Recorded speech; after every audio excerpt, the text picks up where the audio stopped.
Allô, aujourd'hui on va analyser le NIR Protocol, une crypto très intéressante autour du DePIN en grande partie, et puis essayer de parler un petit peu d'IA aussi. Je vais analyser la crypto-monnaie. Dans un premier temps, on va faire une analyse un petit peu long terme, essayer de se projeter sur une entrée possible maintenant, aujourd'hui, le jour où je fais cette vidéo, avec TP et puis stop loss. Et ensuite, on ira voir le Tao BitTensor, crypto donc sur laquelle j'ai pris un trade plutôt court terme qui s'est clôturé.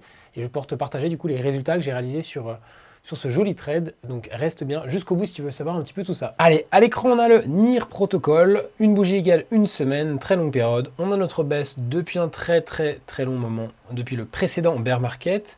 On a ici, eh bien, j'ai tracé le retracement de Fibonacci juste pour voir, donc depuis le précédent sommet, précédent plus bas, juste pour voir le rebond actuellement, où est-ce qu'on en est. Est-ce que le NIR Protocol a déjà beaucoup performé ou est-ce que le reste du potentiel justement pour ce bull run? On a donc atteint la zone des 0,382 de Fibonacci, si jamais je le trace et que je l'élargis sur le côté comme ceci, comme cela. Donc ça c'est assez normal, assez logique au sein d'un bull market d'avoir des cryptos qui rebondissent sur les 0,382. Une fois que ce niveau est atteint, si la crypto veut continuer son bull market, eh bien on retourne autour des 0,618. Le NIR Protocol, ce qui est intéressant, c'est qu'on est sur une crypto avec deux narratives, IA, DePIN, et voire même trois avec l'infrastructure, la blockchain. Donc plus tu as de narratif sur une crypto, plus potentiellement le pump qu'il peut y avoir dessus est intéressant. Parce qu'il y a peut-être des gens qui veulent investir que dans l'IA, d'autres que dans le DePIN. Mais du coup, comme une crypto, elle a les deux narratives, et ben, ça rassemble beaucoup plus de monde. Il y a plus de FUD autour de ça. On peut voir que la crypto, lors de sa correction, il y a un niveau qui a été retenu, qui était très important. On est autour des 5 $. On a rebondi sur les 5.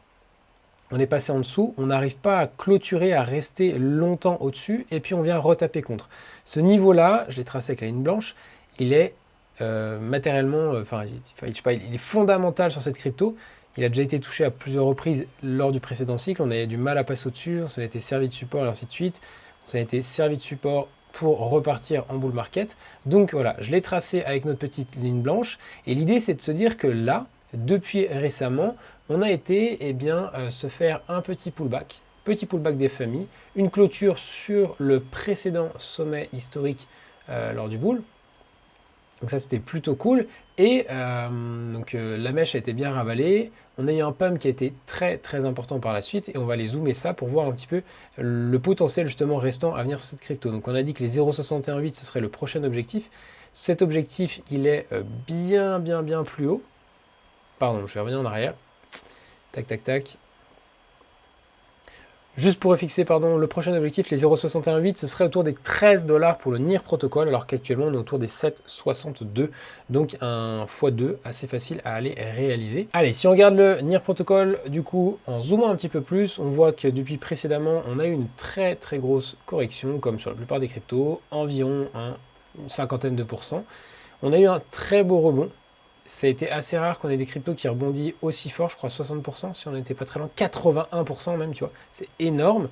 Lors de ce rebond, il y a eu de l'achat très rapidement autour des 0,618 et ça a vraiment été ravalé directement. Il y a eu très peu de temps pour se positionner à l'achat sur cette crypto. Donc ça montrait dans son rebond une force inouïe qui était, voilà.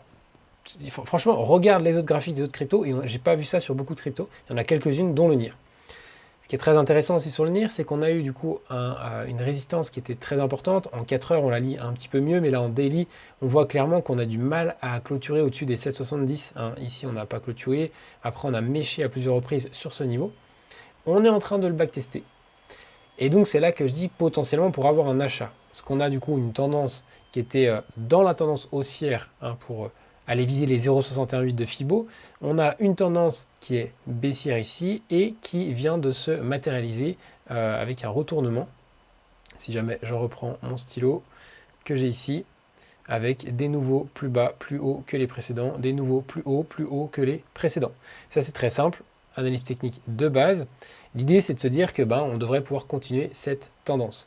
Éventuellement, si on se place à l'achat sur ce niveau-là, qui est un retest, avec un stop loss en dessous du précédent plus bas, là on aurait éventuellement une acceptation, une perte d'environ 13-14%. une clôture autour des 6,50 et éventuellement un objectif à aller chercher avec retracement de Fibonacci. Donc j'ai déjà tracé l'extension qui est ici.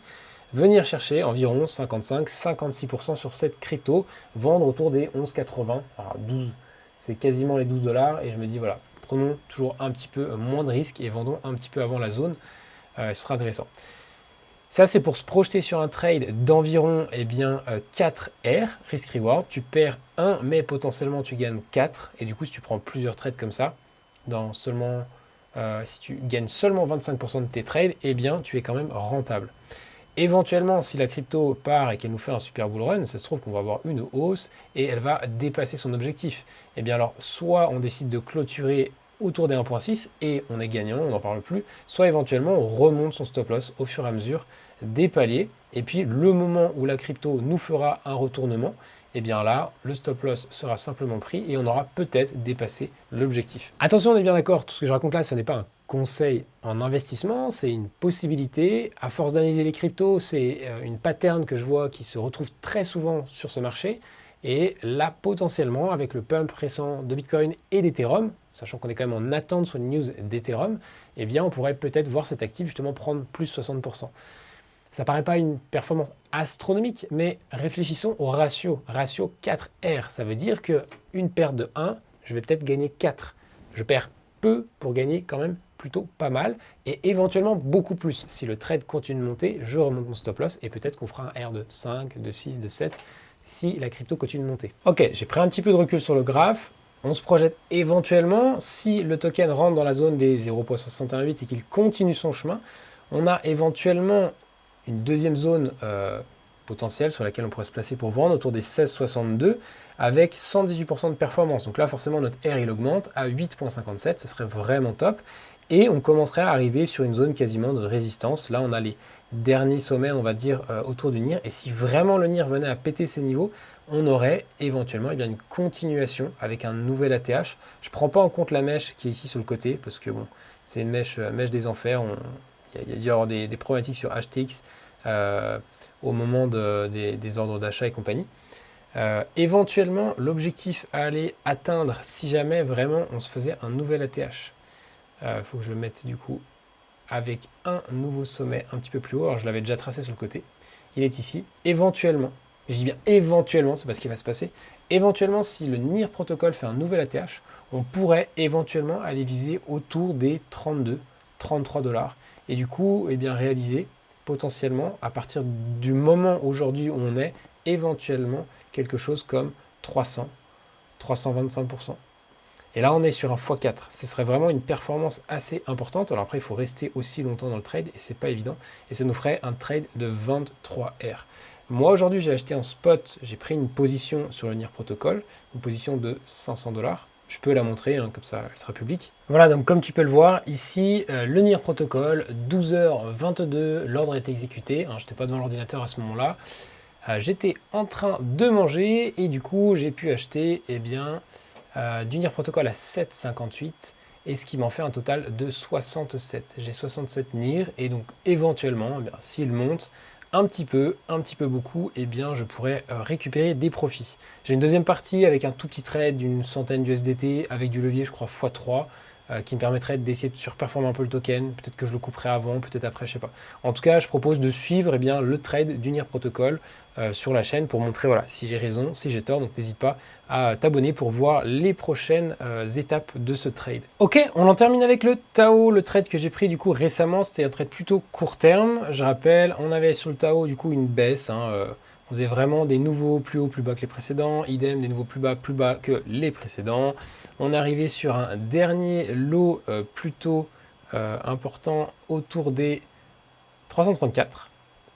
Et en même temps qu'on a réalisé ce dernier lot, le dernier lot plus bas que le précédent, on a réalisé un nouveau plus haut que le précédent, nouveau plus haut au-dessus de cette dernière mèche.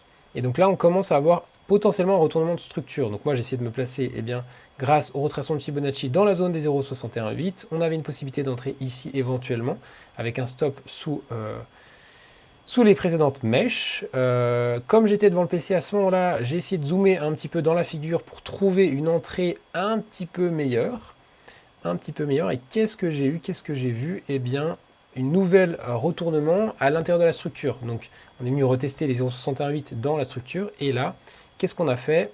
On a fait, eh bien, ici, on a un dernier plus bas qui est plus bas que le précédent, le COS.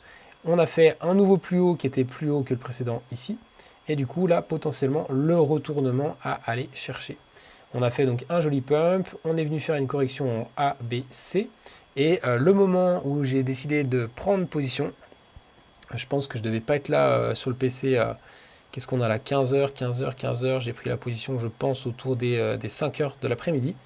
Je devais être en train de faire quelque chose ici. Et le coin est commencé à partir. Donc j'ai de la chance. J'ai pu la choper au vol pour limiter la casse et pas avoir un mauvais air. Potentielle perte de 3,47. Donc c'était quand même une perte qui était quand même pas conséquente. Je me suis permis de mettre un levier x5 sur la position. C'est une petite position. Avec un levier x5, du coup, ça fait tout de suite quelque chose de cool. L'objectif était d'aller chercher le dernier high qui était de 31% à 487$. Donc 31% x 5, je te laisse calculer, ça fait vite du 150%. Et on est venu pile mécher dessus. Donc j'ai vraiment... Est-ce que c'est de la chance? Je ne sais pas. En tout cas, j'ai réalisé ici un trade. Je suis plutôt content de ce trade et je vais essayer d'expérimenter plus de fois cette stratégie qui m'a l'air plutôt concluante de retournement. Je vais montrer la position. Donc on voit bien ici sur BitGet l'entrée sur la flèche verte et la sortie tout en haut, là-haut. Et ça a été vraiment top pour ce coin. Et donc avec les 31%. Donc quand j'ai fermé le long, j'ai eu un affichage de 154%. Donc je répète, levier x5 qui est marqué ici, hein, comme il n'y avait que 30% à récupérer. Montant du PNL, donc moi j'avais mis 100 USDT. Donc comme je fais 154% moins les frais, je gagne 152. Et en termes de prix, donc prix d'ouverture et prix de clôture. Comme ça, tu as toutes les infos sur ce trade. C'est un vrai trade que j'ai vraiment réalisé, une petite position, mais somme toute, il était positif. Si tu veux avoir d'autres idées de trade, si tu te poses des questions sur le trading, je t'invite à t'abonner à la chaîne, à justement liker, tout ce que tu veux, mettre des commentaires pour me poser les questions des cryptos que tu aimerais voir analysés dans des prochaines vidéos, et éventuellement, si tu veux m'appeler, je veux dire qu'on s'appelle, si tu veux réaliser une petite visio, c'est 100% gratuit. Tu peux, dans la description, aller trouver un petit calendrier sur lequel je mets quelques créneaux. Il y en a très peu, donc tout le monde ne peut pas y avoir accès aujourd'hui. Et je réponds à vos questions sur les crypto-monnaies, le trading, c'est 100% gratuit. Histoire de se rencontrer un petit peu. Moi, je me dis que ça peut, si je peux apporter de la valeur, ça me ferait plaisir. Et donc, n'hésitez pas à aller vous inscrire là-dessus. Et sur ce, on se retrouve bien plus tard pour une prochaine vidéo, peut-être aujourd'hui pour la news des ETF Ethereum, positive ou non, et puis sinon demain pour une prochaine vidéo. Ciao!